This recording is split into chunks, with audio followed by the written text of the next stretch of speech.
Assalamualaikum warahmatullahi wabarakatuh. Selamat datang kembali pada mata kuliah landasan matematika. Pada kali ini kita akan mulai membahas bab 2, yaitu tentang logika. Apakah dulu pernah kalian belajar tentang coding? Atau mungkin pernahkah kalian mendengar tentang teknologi Artificial Intelligence atau AI? Nah, pada coding itu terdapat bahasa pemrograman. Di dalam bahasa pemrograman tentu saja algoritma dari pemrograman dan logika memegang peran penting pada saat seseorang melakukan coding. Kemudian pada teknologi Artificial Intelligence, apakah kalian tahu bahwa ternyata di sana pada teknologi tersebut menggunakan logika fuzzy, yang tentu saja keduanya merupakan ilmu yang dikembangkan dari logika. Sangat sesuai bukan materi pada bab ini. Nah, di dalam logika klasik sendiri itu nanti terdapat dua cabang. Yang pertama adalah logika proposisi dan yang kedua adalah logika predikat. Pada pengantar ini akan dibahas dulu mengenai sekilas logika proposisi. Nah, apa itu proposisi? Misal saya punya beberapa kalimat berikut ini. 7 adalah bilangan prima. Apakah kalimat ini benar? Kemudian kalimat yang kedua, Soekarno adalah presiden pertama di Indonesia. Apakah juga kalimat ini merupakan kalimat yang benar? Kemudian kalimat yang ketiga, 0 lebih dari negatif 1. Dan kalimat keempat, 4 adalah bilangan ganjil. Lalu kalimat yang kelima itu adalah sinus 2x itu sama dengan 2 sinus x cosinus x. Di sini dengan semesta bilangan real ya, untuk yang persamaan pada bagian E. Nah, kalau kalian perhatikan kalimat A, 7 adalah bilangan prima, merupakan kalimat yang benar karena 7 merupakan salah satu bilangan prima. Kemudian kalimat B, Soekarno adalah presiden pertama Indonesia, juga merupakan kalimat yang benar karena beliau adalah Bapak Proklamator negara Indonesia. Kemudian untuk yang C, 0 lebih dari negatif 1 juga merupakan kalimat yang benar.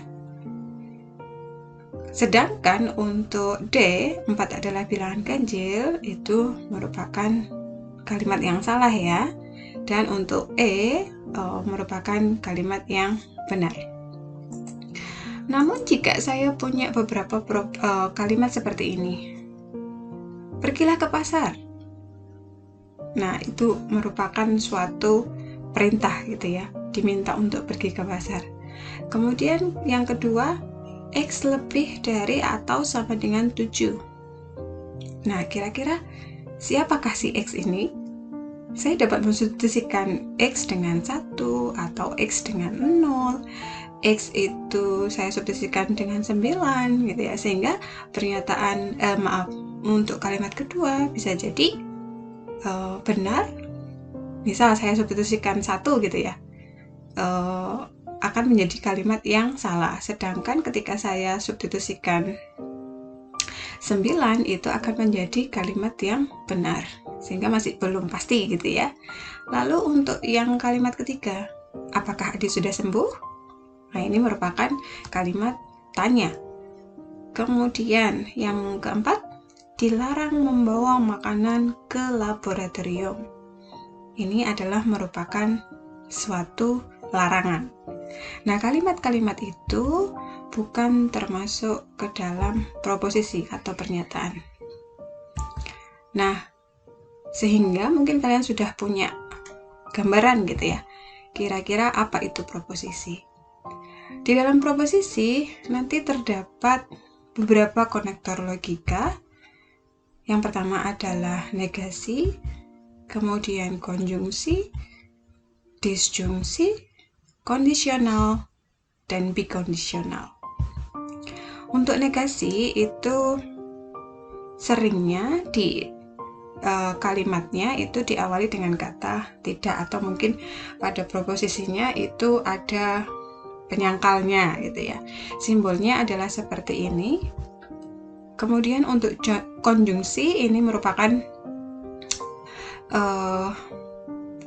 kalimat atau kata hubung pada proposisi majemuk yang disimbolkan dengan seperti huruf V terbalik ini ya, dan kata hubungnya adalah dan. Sedangkan untuk disjungsi itu merupakan proposisi majemuk dengan kata hubung atau, dan simbolnya nanti seperti huruf V. Sedangkan pada proposisi kondisional nanti ditandai dengan ada kata jika titik-titik maka titik-titik gitu ya. Titik-titiknya bisa diisi berbagai macam proposisi gitu ya. Jadi ada konektor yaitu jika maka, dan simbolnya adalah seperti tanda panah ini ya, tanda panah ke kanan. Sedangkan untuk bikondisional nanti kata hubungnya itu adalah dengan kata jika dan hanya jika, dan simbolnya itu panah yang arahnya ke kanan dan ke kiri, dua arah gitu ya panahnya ya, berbeda dengan pada kondisional tadi yang hanya ke arah kanan saja. Baik, itu mengenai beberapa konektor logika. Proposisi atau pernyataan itu biasanya disimbolkan dengan huruf-huruf kecil seperti P, Q, R, S, dan seterusnya. Biasanya pada buku-buku menggunakan simbol-simbol ini gitu ya, untuk menyatakan atau untuk menyimbolkan suatu proposisi atau pernyataan. Nah, proposisi atau pernyataan itu nama lainnya adalah kalimat tertutup. Misal saya punya kalimat pernyataan Reza adalah mahasiswa jurusan matematika. Nah, pada negasi dari suatu pernyataan tadi kan simbolnya seperti ini ya, simbolnya dari negasi adalah seperti ini. Maka kalimat negasinya itu atau pernyataan negasinya adalah tidak benar bahwa Reza adalah mahasiswa jurusan matematika. Jadi kemungkinannya Reza itu bisa jadi merupakan mahasiswa jurusan fisika atau mungkin mahasiswa jurusan ekonomi gitu ya. Jadi selain jurusan matematika. Itu adalah merupakan contoh bentuk negasi dari suatu pernyataan. Kemudian pada konjungsi, saya punya contoh seperti ini. Reza adalah mahasiswa jurusan matematika dan berasal dari Madura. Nah, ini adalah merupakan proposisi majemuk atau lebih dari satu pernyataan tunggal gitu ya, dan dihubungkan dengan kata dan di sini perlu diperhatikan. Sehingga ini merupakan contoh dari proposisi majemuk yang menggunakan kata hubung dan yang merupakan contoh dari konjungsi. Lalu untuk contoh dari disjungsi mirip. Contohnya, Reza adalah mahasiswa jurusan matematika atau berasal dari Madura. Nah, untuk disjungsi sendiri indikator atau indikasi bahwa dia disjungsi itu adalah menggunakan kata hubung atau di sini ya. Jadi ada dua pernyataan majemuk pada kalimat ini. yaitu yang pertama Reza adalah mahasiswa jurusan matematika, dan yang kedua adalah Reza berasal dari Madura, dihubungkan dengan kata atau, maka dia menjadi atau menggunakan konektor disjungsi. Kemudian kalau saya punya kalimat jika Adi lolos seleksi, maka ia menjadi juara lomba memasak. Nah, di sini perlu diperhatikan ada kata jika Adi lolos seleksi, maka ia menjadi juara lomba memasak. Nah, ini merupakan suatu indikasi bahwa dia merupakan bentuk kondisional. Lalu contoh dari kalimat atau pernyataan bikondisional itu adalah Adi menjadi juara lomba memasak jika dan hanya jika ia lolos seleksi. Nah, di sini menggunakan kata ini ya, yang perlu diingat, menggunakan kata jika dan hanya jika.